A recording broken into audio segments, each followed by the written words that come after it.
Në organizim të Qendrës për Kulturë dhe me mbështetje të Komunës së Gostivarit, grupi folklorik Bilbili si dhe solistët Besiana Mehmeti dhe Shkodran Tolaj mbrëm u shfaq koncerti festiv në Gostivar.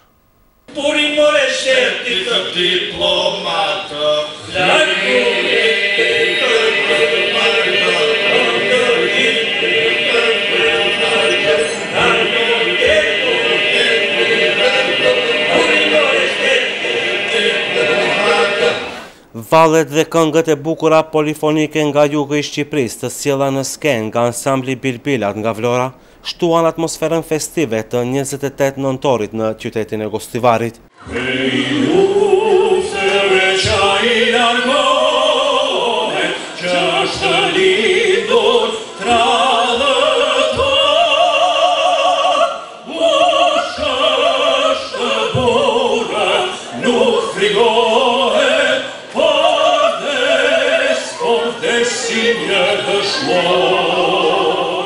Në organizim të Qendrës për Kulturë dhe në mbështetje të Komunës së Gostivarit, grupi folklorik Bilbili, si dhe solistët Besiana Mehmeti dhe Shkodran Tolaj, mbajtën koncert festiv.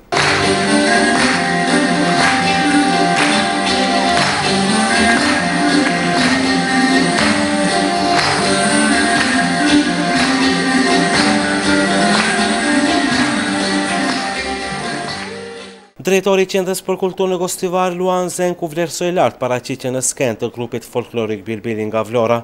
Zenku u shpreh i kënaqur edhe nga organizimi i aktiviteteve të tjera të parapara për manifestimin qendror dedikuar festës së 28 nëntorit. Mbrim edhe të natë e madhe që e paralajmëruam ka më parë. Më vjen mirë që Gostivari edhe një herë e dëshmoi atë se është qytet realisht mikpritës, se din të vlerësoj vlera kulturore, din të festoj në momentet dhe gjithmonë është aty kur ata duen. Do ngele që asnjëherë mos harojnë këta momente, ne si institucion profesional për kultura për të thirrur do ta mendoj se do ta bëjmë atë që mos humbiten traditat festive. Në mënyrë simbolike në mbarim të koncertit, drejtori i grupit folklorik Bilbilat, Sejmen Gjokoli, Zenku t'i dhuroi flamurin kombëtar të sjell nga Vlora e Ismail Qemalit.